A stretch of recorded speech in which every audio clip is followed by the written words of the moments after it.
Friendo, Steve here. And Larson. And welcome back to another retro Guess the Meltzer, reacting to Dave Meltzer's star ratings. We're going to go back in time to a wonderful period of time, Larson. 2019. Oh, God. Yeah, known as a pretty dog shit year for the WWE. Yeah. And we're going to go to maybe the worst of it, Larson. We're talking about the Hell in a Cell 2019. Of course, that main event was one of the most derided, hated. I got it. I understood what they were trying to do. We're not here to be Stephen Larson apologists. We're not editorializing. This is Dave's editorializing, and Dave's editorializing alone. I don't care what you have to say about it. I want to know what Dave Meltzer has to say. You should never care what I have to say about just about anything. I know. I try, but, you know. Anyways, this time I'm in the hot seat. Last time we did Night of Champions 2015, which was 2014, which was the first pay-per-view that we ever reviewed on Going In. So that video is available right now. But yeah, we're going to take a look at Hell in a Cell 2019. Now, Larson, luckily on social media this morning here in 2024, I didn't have any of this spoiled for me. So that was cool. Fortuitous. It's fortuitous. And but I did go back and I freshened up on it. I rewatched big chunks of it. So because research you're doing. I don't remember because my memory is so bad. Yeah, you go off what Dave has to say. I didn't remember a single thing about this, so I got to. Oh, I find that hard to believe. You don't remember a single thing about the main event. The main event is the one thing I do remember. All right. Are you ready? As ready as I'm going to be. I'm probably going to get a donut today. I think doing more research actually hurts me, dude. We'll find out if that's the case. So the main show opened up. Becky Lynch versus Sasha Banks, Hell in a Cell match. Becky wins in about 21 and a half minutes. Dave says the following. Wild match! Banks used kendo stick shots for a comeback. Becky used the leg drop off the top rope for a near fall. Banks used a meteor, putting Becky through a table. Banks used the bank statement using a kendo stick. Banks threw a ton of chairs in the ring, but Becky gave Banks an exploder off the middle ropes into all the chairs and used to disarm her for the submission. That's what you get. Wild match! This was probably the best match on the card. It was. They actually had a very creative use of Hell in a Cell. This is Steve editorializing now. There are a lot of chairs involved, kendo sticks. Yeah, they were creating like little mini structures, like using the cell and chairs and stuff. I kind of remember this match being a lot of fun. It was a lot of fun. And Dave said it was wild, so now we have a new adjective.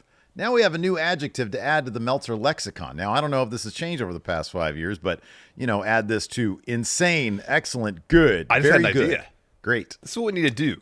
A dictionary. Well, a star rating thesaurus. Yeah, right. All of these superlatives and use them to define how many stars he gave a match. There is a caveat here. There's several caveats. Number one, Dave is a man of his era. Whatever era he's in, like right now, WWE has some pretty decent stuff going for it. He is more apt to rate things up a little bit, I think, maybe than he would have perhaps in 2019 when everything was bad. And on top of that, I don't know if he's writing these during the show, but like this opener was the highlight of the pay-per-view. I think the idea for the most part is that he watches the show live, watches it again, and then writes up the star ratings. I think that's, I don't know if he said that, but I've seen people comment as such. So keep that in mind. Good to know. If he was given these star ratings live as the show was happening, I would imagine he'd be given different ratings. He's also been a big Becky Lynch and Sasha Banks supporter. I think he likes the horsewomen. I have a number in mind. Then I'm gonna go with. I'm gonna say he gave it 4.25. Oh, so close. Was it 4? It's 4 stars. All right, that was my initial thing. But when I heard wild match, how can you fault me for going like wild? Wild is 4 stars. Come on. The question is if he looks poorly upon WWE's output at this time. Does that elevate the star ratings of matches that are of genuine quality? Seemingly not. Or does the overall quality of WWE drag down the star ratings for the good matches. I honestly kind of feel like if he watched this exact same match today, it would at least get 4.25. Could be. All right, you got to take your brain back to 2019. Trying Before to you had get there, COVID a man. couple times, so try. Hey, dude, but I wish. Let's talk about this next match. Roman Reigns and Daniel Bryan teamed up against Luke Harper and Eric Rowan, not NWO Eric Rowan, in a tornado tag match with about 16 3/4 minutes is what Dave had to say. All action! What does that mean? Well, it's a tornado tag match, so makes sense. It was tornado, yeah. All action. Another more evidence to suggest all tag matches be tornado. No hot tags in this. Yeah, no tags. Reigns speared Rowan through a table. Bryan tried a top rope Hurricane Rana, but Harper blocked and powerbombed him off the top rope. The side of Bryan's back was all bruised up. Harper used 3 half Nelson German suplexes on Bryan. On the third one, Bryan landed on his feet. Reigns hit a Superman's punch on Harper, followed by Bryan using a knee plus, and Reigns hit the spear on Harper for the pin. Reigns wanted to shake hands with Bryan after the win. Bryan refused, but then wanted a hug instead. Reigns at first refused, but then hugged him. Bryan then shook Reigns' hand. All action! How many stars did Dave give this match? Biggest pop of the night was the hug. I watched that back. It's like Vince is backstage. God damn it. How can we get this guy over? Have him hug Daniel Bryan. It's like he turned Daniel Bryan face just for the hug to see if that would be the thing to get Reigns over. But no, a year later we had the tribal chief, of course. It was all action. I watched a bunch of this match here. The finish was wildly fun. That combo that he talked about, Superman punch, Busaki knee, and the spear. I'm going to say give it 4. You're on the board. 4 stars. Oh, there we go, baby. There we go. All right. All right, Steve. Oh, it's all downhill from here. Yep. Next match, Randall Keith Orton pinned Mustafa Ali a little over 12 minutes. Dave said this, quote, "They said Orton was has the 4th most world titles in wrestling history behind Flair, Cena, Triple H. Luthez had 21. I'm sure there are plenty of other people, but Luthez has 21. All right, there you go. He continues, as Ali was making his comeback, fans were chanting RKO after being quiet most of the match. The finish saw Ali block an RKO and use a cradle for a near fall. Ali was then flying into the ring right into an RKO for the pin. The match had little heat, basically nothing until the finish, because this was a cold match following 2 wild brawls. Really, the only big reaction was the RKO chant. What did Dave give this match? Dude, no heat. Dave likes heat. He likes heat. The finish was fun. I don't think he would go as low as 3. I'm going to say 3.25. All right, 2 for 3. There you go. Oh, baby. All right, you got your work cut out for yourself the rest of the way here. Is the next one Corbin versus Gable? No, you got a couple matches before that one. Next is Kairi Sane and Asuka. Oh, yeah. Defeating Alexa Bliss and Nikki Cross to win the women's tag titles, about 10.5 minutes.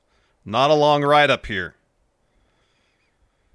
Dave said this, Sane and Asuka worked the match as heels, but the fans didn't notice. Asuka blew mist in Bliss's eyes for the pin. Everyone cheered Asuka blowing the mist and winning the titles. Once again, the referee had to count the pin, even with the mist all over Bliss's face and Asuka's face as well. What star rating did Dave give this match? I thought this was actually a fun match. Like I watched back a bunch of the stuff on. I thought it was fun. I don't know. Corey was acting like this was the first time. I don't think it was. There was another segment where Asuka used mist. I think before this, where it was like, oh my God, she's dangerous now. But like he was acting like it was one. This might have been one of the first times. Not a lot of heat to this match. So we're gonna. Dave likes my guess. I didn't think it was that. How long was this match? About 10.5 minutes. Okay, so it was 10 minutes. Not the shortest match on the card. Okay. I don't think he gave this. My guess is I'm waffling between 2 scores right now. I'll go on the upper level. I'm gonna regret it though. I'm gonna say he gave it 2 3/4. You're half star off. Was it 2.5? 2.25. What? Oh, a half star off. Oh, wow. 2.25. Wow, 2.25. 2.25. Okay, I wasn't going to go that low. Wow. 2.25. Let's talk Viking Raiders and Braun Strowman. Boy, oh boy, dud. That's not my final answer. But good Lord, the finish of this was shit. Defeated AJ Styles and the Good Brothers, the OC, and a little more than 8 minutes. Dave said this: Strowman got a hot tag and ran over all three. Strowman eventually ran to the post and Styles chop blocked him. Styles hit the phenomenal forearm on Ivar. Strowman went to power slam Styles, but Anderson chop blocked him. All three heels beat on Strowman. They called for the DQ. Given Strowman's position on the next pay-per-view show, why didn't he win is beyond me, and the crowd hated the finish. Styles went for the phenomenal forearm on Strowman, but Strowman punched him with the idea that he knocked Styles loopy, and he was stumbling around. Styles still worked the next night without selling anything. The idea was to get Strowman over as a knockout puncher, but he could have used that move to win the match. What did Dave give this one? This was horrible. And I think my guess is he went under the average, like, match happened, and there was nothing egregious about it, 2-star rating. I think he went under that. I'm going to say, oh boy. He seemed to be keen on quarter stars. I'm going to say he gave it... This was bad. I'm going to say he gave it 1.25. Oh, so close. What was it? 1.5. Okay. One All and a right. half. Yeah, I was in the ballpark. This was dog shit, man. Yeah. The post-match stuff was so fucking long too. I kind of remember that, yeah. The Good Brothers is in there beating on Braun. John Cone throws it out, and then it's like endless. Like the Good Brothers find themselves on the outside. War Raiders do suicide dives, and then AJ tries to hit Braun with a phenomenal form. He knocks him out. And he just stands there for fucking ever, and then they play his music. It's horrible. That's weird. It's really bad. All right, get ready for this next match.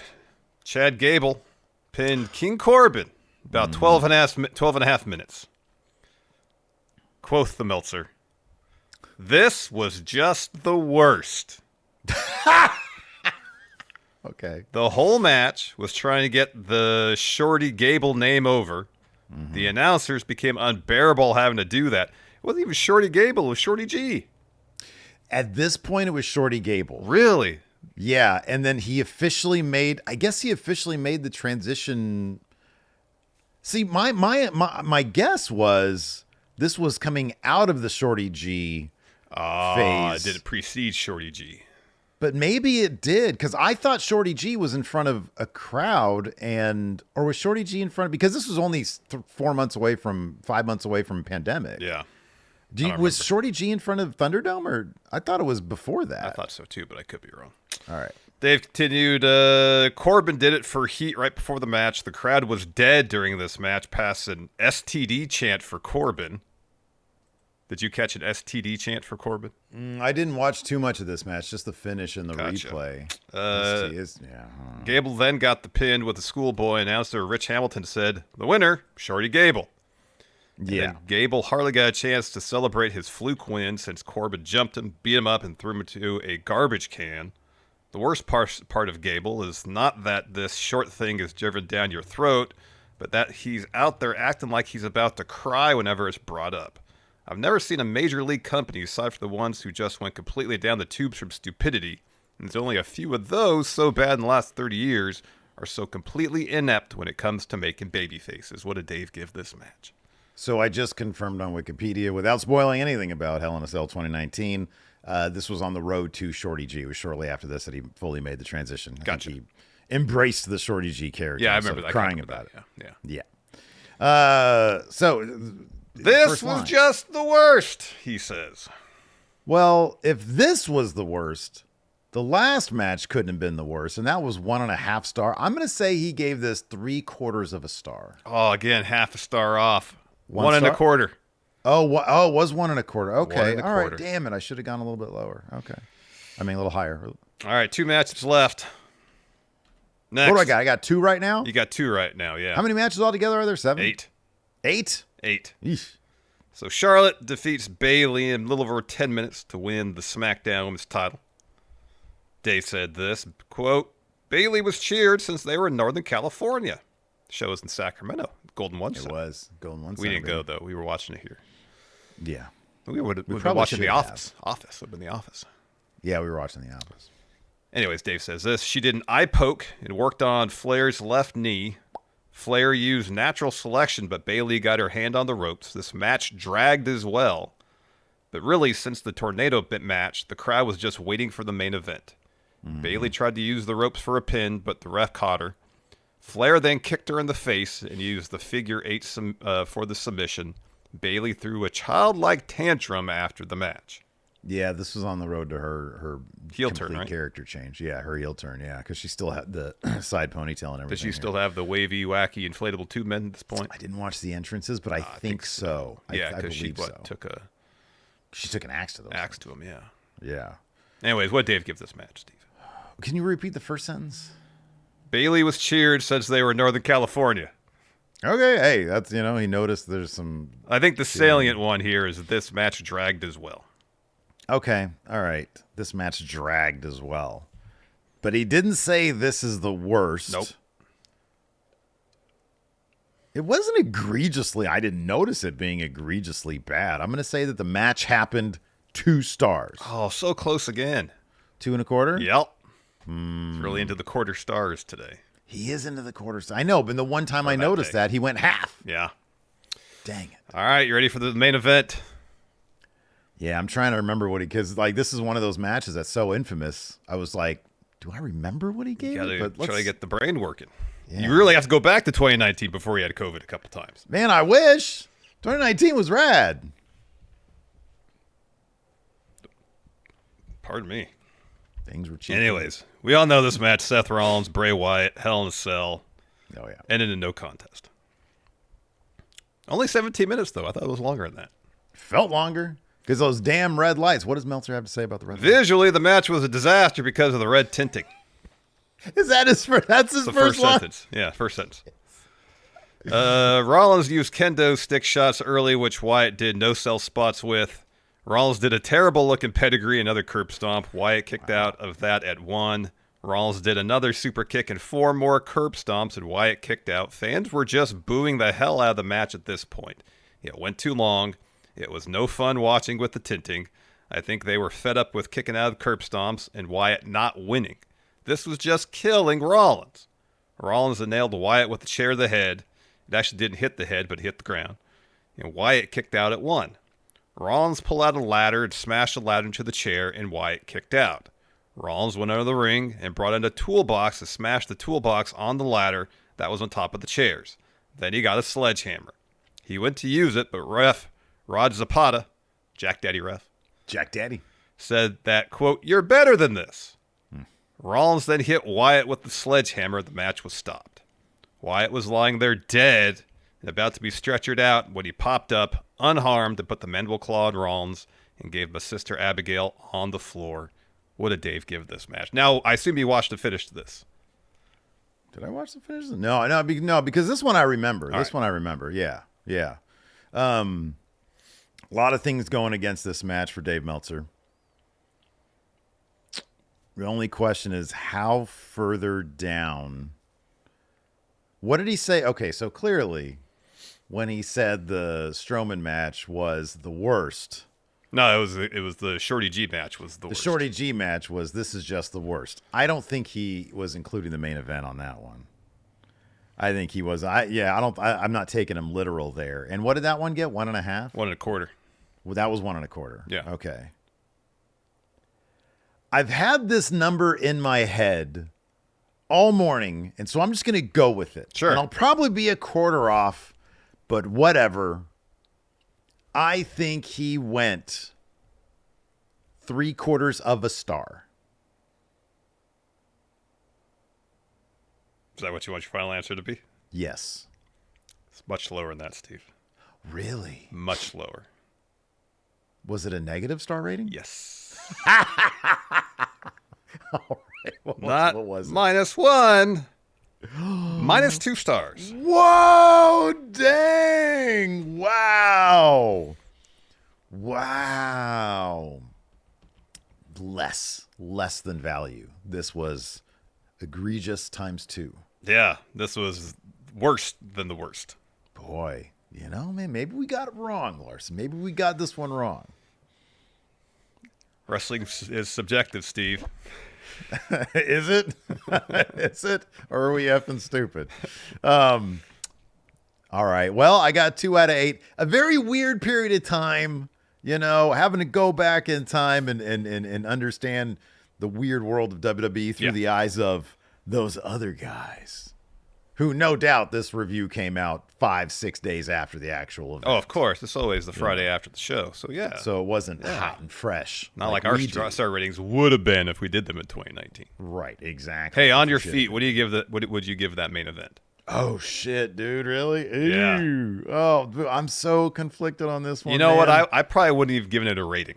I mean, like, there's no way to accurately judge this. I would have given it a fairly pedestrian rating. I probably would have gone like a star, maybe.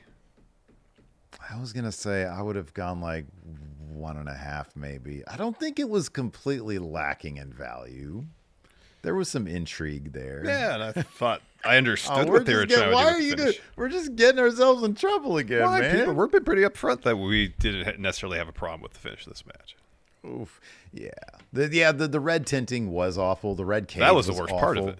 It was, yeah. It was, yeah. This was bad stuff. I like that they realized, like, at the next Saudi Arabia pay-per-view, they just did the title switch there. Mm-hmm. Yeah. So, anyways, yeah. Let us know what you guys think about Dave Meltzer's star ratings from Hell in a Cell 2019 in the comments below. Hit that thumbs up, hit that subscribe. We'll see you guys around. Goodbye.